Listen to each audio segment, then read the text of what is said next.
The last time FCC was on display, the main event ended in a thunderous 40-second knockout. FCC 43 promises the same, and once again in the main event, hometown hero Marlon Jones looks to add to his 3-fight finishing streak. The body, right hand up again. Beautiful work from Marlon, just mixing. Oh, he drops him! And finally lay claim to an FCC world title. It has been the goal for my whole life, and now it's just coming real. One of the top flyweight prospects in the world, Conor the Flycatcher Walsh, will be hunting another finish for his resume. Oh! What a showcase performance from Conor Walsh! There's nothing that brings me the most happiness than doing the thing that I love to do, and that's fighting. Two former FCC amateur champions go head-to-head when Jordan Rutherford meets Jamie Davies. He might have He's done! Beautifully done by Rutherford. A second round submission for Jamie Davies. And we see the return of one of the most dangerous rising talents in women's MMA, Summer Onley, who's been unbeaten so far in her 3 pro bouts. I'm happy if it's on the floor. I'm happy if it's on the feet. It will be a TKO win for Summer Onley. In my eyes, I'm quite happy for it to be either way. As years of training, dedication and skill go head-to-head at FCC 43, live on UFC Fight Pass. At the top of the bill, the FCC Bantamweight Championship is on the line. One of England's latest pro prospects on a phenomenal rise, hometown star Marlon Jones looks to begin his professional championship legacy by securing FCC gold in front of his hometown. Standing across from him is William Alexio, a dangerous challenger ready to silence the Liverpool faithful. Main event's a little bit different just because there's a belt on the line, but it's 2 extra rounds, and obviously you're going to have to push a little bit harder in training and work the extra rounds and the conditioning and stuff, but no, not at the moment. I'm not feeling any added pressure. Jones looked sensational with flashes of brilliance as he captured titles across promotions in the UK as an amateur, but the FCC belt is something he's never managed to get his hands on, and now as a pro, the championship means even more than ever. I think being the FCC champion is just going to open a lot of doors for me. It's going to get me even more noticed than I am getting now, and I think a title on top is going to add a lot and going to draw a lot of new eyes. To win the FCC title, especially live on UFC Fight Pass, would send a statement that Jones is establishing an undeniable resume, the first steps towards the UFC. And since an early age, Marlon has been obsessed with one thing, the fight game. Since I started training, it's weird. I only started when I was about 10, and since then I remember I was just obsessed. I've probably said in the past, like, I remember once I first got all my gear, I used to sit in the house with like my gloves and my head guard and everything when I was about 9 or 10. It's crazy. All of Marlon's abilities and potential, though, looks to be tested by the man standing across from him, William Alexio Melo, a devastating Brazilian finisher who, like Jones, is riding a 3-fight finishing streak.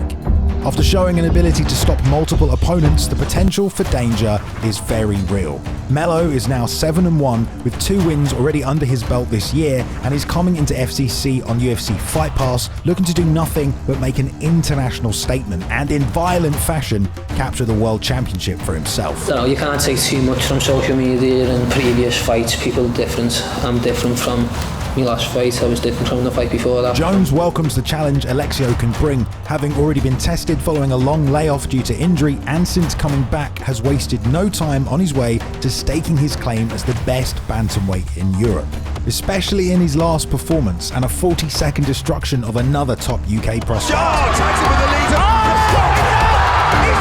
40 seconds and a knockout for Marlon Jones. I weren't thinking of it consciously on the night, but it actually happened, like that kick punch.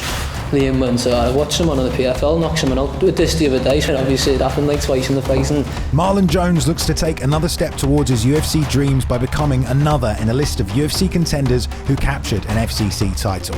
But on September 20th, inside the Olympia, Alexio will look to steal all those dreams for himself. The co-main event sees the return of one of the most dynamic and dangerous flyweight prospects in the world, the flycatcher, Conor Walsh. Come from that 3 minutes. It's already like he might already have this. Trying to find the top pounder. He can't find. Wow! Incredible! Time and time again, Walsh has from nowhere dispatched his opponents with a creativity and stopping power that has to be seen to be believed at the weight class. But in front of him at FCC 43 is an opponent inside the top 10 in Brazil, the unrelenting and stalwart marauder Fernando Bonato. This is a fight fan's delight in the co-main event, as top world-class prospects collide in a clash of styles. Walsh, a dynamic finisher from every position, and Bonato, an unrelenting force of nature. Like Fernando's is another step up for me, and now I just need to prove again that I'm going to just perform better and better again, and that's what I come to do. I come to just be the best version of myself. That hard work has carried the flycatcher to 4-0 as a professional, on top of a series of flawless displays and a championship legacy as an FCC amateur champion. So far as a pro, Walsh has risen to every challenge along the way and answered with a finish. One thing in my life that I've never felt more alive is when I fight. It's instantly apparent when watching him fight that comfortability comes from a lifetime of dedication to the art of combat sports and sharing that experience with his training partner and former FCC champion, Curtis Campbell. We've spoke about these things since we were kids, and we'd be like, just imagine when we've been doing this, when we're doing that, and we're on the brink of it. We're doing exactly what we said, and it's a nice feeling, but we knew we were going to be here. But before any of his dreams can become a reality, a top 10 Brazilian prospect awaits, a ranking that's been earned with hard work inside the cage and out. As a professional, Fernando has been in firefights but is now battle-tested, having racked up 9 fights worth of experience in just 3 years. At any moment, Fernando will dive on his opponent with several finishes on the ground. I respect every bit of his game, but do I think he's as good as me? No. Walsh knows that if he wants to continue following his dreams, a high-profile co-main event spot at FCC 43 is a must-win. While 2 homegrown UK prospects face battles against international warriors, 2 incredible undefeated UK talents will also meet in a matchup of FCC stars when former FCC amateur champions Jamie Davies meets fellow champion Jordan Rutherford. He believes that he's going to beat me, which is good. I don't want any easy fights. The better the opponent, the better I'll perform. He doesn't quit and he finds a way to win, but I think it's going to be apparent from the off. I think I'll finish him. For any MMA fan, this is truly a treat. Once the door is locked, both men's wills and win streaks will be going head to head. Both men have already been tested inside the FCC cage. I've got goosebumps for this one. Do not blink. With Jamie Davies, he's never tasted defeat either, undefeated as an amateur in 5 fights, taking on opponents of all sizes and styles. And all of Jamie's hard work and efforts produced an FCC amateur title. And now he's a pro, he's done nothing but continue to win, riding high at 3-0. Those performances have been incredible, demonstrating an unbreakable will and desire to find the finish, with his last 2 fights ending before the bell. Yeah, I'm going for the win. I'm going for the finish. Don't get paid over time. Standing across from him, Jordan's career began later in life, but since he found MMA, he's dedicated his entire life to the sport and to delivering beautiful violence inside the cage. He's out! He's out! I never stepped foot in a fighting gym until I was 28. I'm only 31. I've never ever fought before. No boxing history, no MMA history, no even going to gym history. Jordan has produced several jaw-dropping finishes in a row, including a devastating right-hand KO, scoring the victory deep into the fight. He's consistently now been showing a level of new evolution every time he fights. So I feel like this performance will show just how much better I've got from the last one as well. So. Jamie, though, of course, has other plans. A bulldozer of pressure, strength and strategy, going to battle is not only something Jamie is used to, but it's a place he thrives, and he believes he's got the tools to win. I think if it goes to the floor, it's over. Hardened by his military background, his unbreakable will inside the FCC cage is unbeaten, his opponents broken or successfully outmaneuvered in the heat of battle. In short, Davies has become an unrelenting force inside the FCC cage. When I joined the army, I was got best recruit.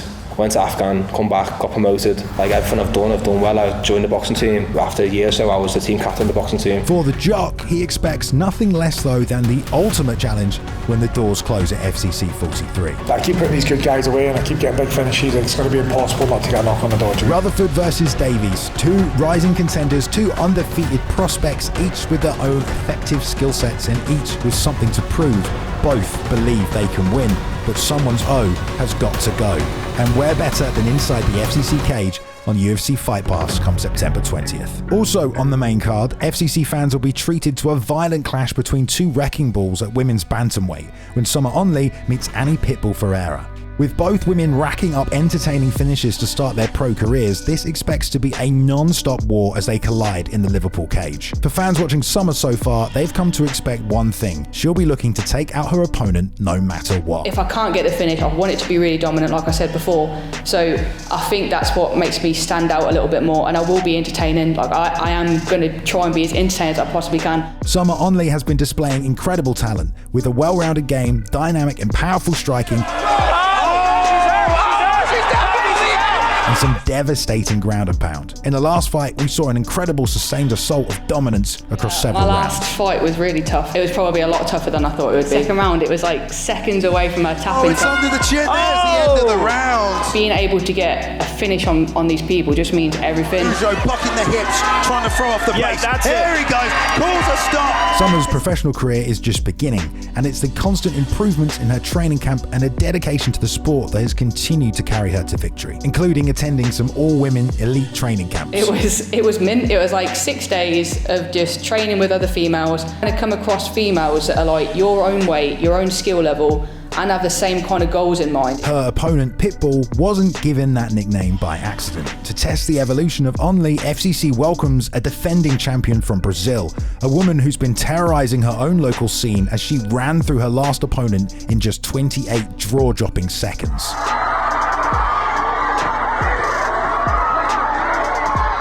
The development of Figeredo has been rapid, and at just 20 years old and already a champion, Pitbull is ready to pick up another savage victory come Saturday night. She'll be coming forward, looking for the finish, and Summer will be waiting for her. Pretty happy everywhere, I'm pretty confident everywhere. So yeah, if she wants to try and take me down, she can, but she'll find it difficult. Two bantamweight finishers promise nothing but carnage as both look to add another scalp to their resume at FCC 43.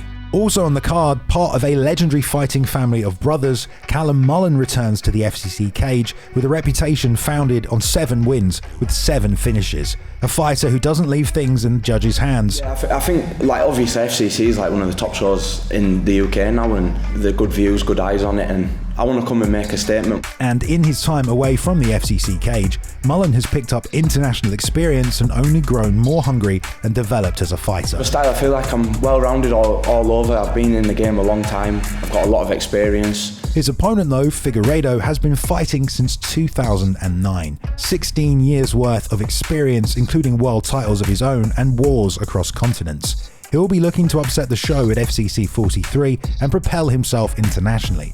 But Mullen is ready for the type of fight Figeredo likes to bring. The UFC now, they're wanting finishes like that. And obviously with it being on UFC Fight Pass, they want to put a statement out there. Before that, we have a matchup that's been months in the making. Originally set for June, Jamil Norzai and Sino Sabazliev finally meet. Norzai, unbeaten so far, faces his toughest test against the dangerous and experienced Sino. For both men, this fight is about more than just victory. It's about proving that they're ready for the next level. Jamil made waves last November when, in his FCC debut, he shocked everyone with an emphatic second-round knockout. One shot. Oh, he's hurt. He's got my top position. Norzai looking to finish with He's out for a second. Norzai with the upset. With that momentum, he's looking to propel himself to the top of the FCC division, but his long-awaited opponent, Sino, has been building up his resume since 2019, taking on tough competition across the globe, and now arriving in FCC looking to make a statement with a big win over Norzai. Heavyweight action will also be taking place come FCC 43 as Tom Aspinall teammate Josh Carrick looks to continue his undefeated pro career and step into the cage against fellow undefeated prospect Igor Reitas. Undefeated streaks and reputations on the line. It's quite a good matchup because we are both strikers realistically, but I've been doing so much grappling over the last year and a half, so that's going to come into play definitely. Both men are no strangers to a slugfest, and at heavyweight, one punch could end the fight at any moment, with Josh winning in just 2 minutes in his pro debut back in June. Wow! Oh, counter! Oh, he's hurt! He's hurt! That's it! Igor himself is coming off a first-round finish back in June also, with both men looking like top prospects and agreeing to let it fly in the Olympia. For Josh though, fighting is something he discovered he had a talent for. After being invited to go and train with the Aspinall team, Josh knew he had an MMA calling. And they shouted me over, said jump in. And the first round was with Tom. Threw a jab across, threw a head kick, it took me down, lay on me. It was wild. I've never been Like, they've been beat up so much in my life. And now, with years of training under his belt, Carrick is ready to show everyone he's the next top heavyweight prospect to watch. I will finish him. Another national war lays ahead at FCC 43, with two UK standouts meeting to throw down in Liverpool. FCC alumni Billy the Kid Adams is unbeaten and a rising force at 2-0 as a pro. Adams has been picking up wins in FCC since 2023, where he had a standout performance against Lewis Wood. Since turning pro, he's made FCC his home with 2 more hard-fought victories, and having to pull out from a scheduled fight in June, he's more fired up than ever to continue his undefeated streak. But standing opposite him is Gav Lofts, with nearly 15 years of combat sports experience. I just want an exciting fight. He's going to be an exciting fight, so that's what I want. It's going to be a war. That's what it's going to be. This guy's up for a scrap. Both men are non-stop action fighters, and this one is going to be an absolute battle from the moment the bell rings. And also on the card, an emphatic rematch 2 years in the making coming to a head. Returning FCC competitors Mateusz Urquell takes on Brooklyn Thomas in a rematch of their clash at FCC 34. Since that win, Urquell went on to pick up the amateur title at FCC before turning pro and debuting with an emphatic first-round finish. Switched over to Paul now. He's got the back. This could be it. Over. Look at that. Less than a minute on the debut for Urquell. He bounced back with a win over Brennan Gate at FCC 42 in a very close fight, and is embracing another tough challenge yet again with Thomas, and a man whose entire life has been dedicated to only one thing. And I was training 2 or 3 times a day like a pro. I never had a job or nothing like that, so I'd rather be doing this chasing and dreaming, fucking getting up at 6 AM to go and work on a building site, so yeah, it's good. Thomas has taken all those hours of hard work and dedication and channeled it into improving himself, and is now coming at FCC 43 for revenge. Quite calm, calculated, and then once I smell the finish, I'll take it. Newly crowned amateur FCC champion Jack the Ripper McLeod also makes his highly anticipated professional debut. He's been a standout with a 100% finish rate. He's stepping into the pro ranks with high expectations and many hoping for more of the same. McLeod has been ripping through opponents at FCC for several years, looking better and better, and as a pro, his potential is limitless. Across from him though is a very game Brazilian finisher, already 3-0 as a professional. And his last win came in just under 1 minute. Everton Oliveira is a devastating finisher, and he's looking to head overseas and to the Liverpool Olympia to play spoiler and do much of the same against the Ripper. McLeod has promised though that he'll make it to a title as a professional. Both men are finishers and are extremely hungry for a win. Also on the amateur card, several contenders who are looking to make big statements and emerge as top prospects to watch in the highly competitive UK scene. That includes a highly anticipated rematch in the making between 2 of the hungriest contenders in the FCC featherweight rankings, following one of the biggest fight controversies in quite some time to air on an FCC broadcast. Yeah, look at the way Leitner's getting up, rather. That's really interesting body language. Ooh. Really interesting. He's either really tired or a bit wobbled, yeah. Oh man, he might have been wobbly. He might have been halfway out there. I don't know, man. I mean, it's not me, we're not doctors. There we go. I mean, he was wobbly. Well, I got up. You know, I mean, a lot of the times in between rounds, I like to sort of zone out a bit. You know what I mean? I feel like I do take a deep breath, not just because of the physical exertion, but also just mental exertion of a fight. You know what I mean? My legs did feel heavy, but I've always been able to come out of a round feeling super tired but recover really well for the next round. So the doctor's also looking to me going, "Oh, walk forward." And I'm not fully paying attention to the doctor, which is my bad. But then like I kind of walk forward half-heartedly and then think, "Oh, cool, start the 3rd round, whatever." And then the doctor goes, "No, you're not well." I'm like, "Oh, what?"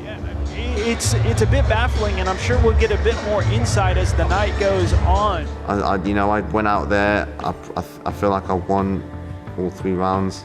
If I'm entering the round tired and I can't fight, then why don't you let Jimmy finish the fight? Do you know what I mean? Like I feel like they robbed both of us of a proper finale. You know what I mean? I'm not gonna lie. If I had a fight like that, if I had been taken down and everything, me personally, I wouldn't be able to put a belt around myself. I'd want the rematch, and I'd say like, no. I'd come on the interview and be like, "Mate, I did not win that fight. That fight got taken away from both of us. I think we need to have his run back. The featherweight championship went to Jimmy Durkin that night, and while a rematch was scheduled, an accident in training forced the new champ to the sidelines. Since then, Leitner has collected a title elsewhere and fought to a draw at FCC 42 against Louis Lever. A statement made out of the controversy of the last fight from Mickey to make it all 5 rounds and show, you know what, I can look a little wobbly, a little tired, whatever it is, don't read too much into that one.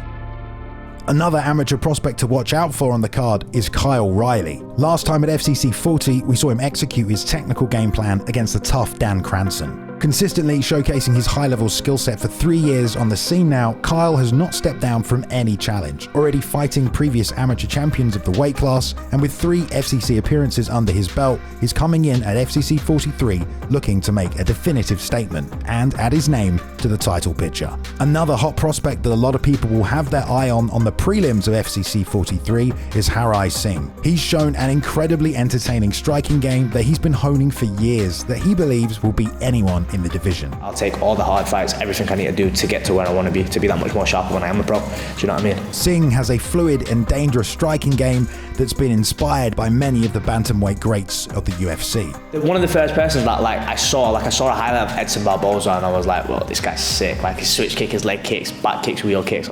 Also as well, I like the slick type of fights, so like Corey Sanhagen, the way he how he fights long and he sets everything up, feints. TJ Dillashaw as well, another really good switch hitter, pressure fighter. Singh is back once again in the FCC cage, a place he intends to make his home as he begins his MMA legacy. I want around 10 amateur fights, I want a title, I want an Army title, then I want to turn pro. A couple early pro fights, finish some people, get to the UFC, and we go from there. And also on the card, an amateur who's no stranger to the FCC cage at this point, Charlie Golding. Already early on in his career, he's managed to put on fight of the night performances with relentless attacks. Kill or be killed, just ready to put on a show, and that's it. Following in his own father's footsteps, an FCC fighter and former champion himself, Charlie has made fighting his only interest and his greatest passion. I feel like a different person every time I step into the cage. Golding's all-action style has overwhelmed opponents in the past and at the same time brought many an FCC house down with a style that is not only incredibly entertaining but ruthless. Excitement.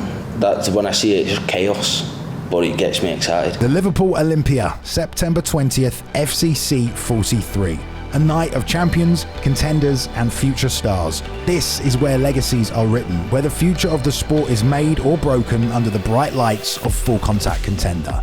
Join us at the Liverpool Olympia and buy your tickets now or on UFC Fight Pass and on the FCC YouTube channel for what can only be another unmissable night of action.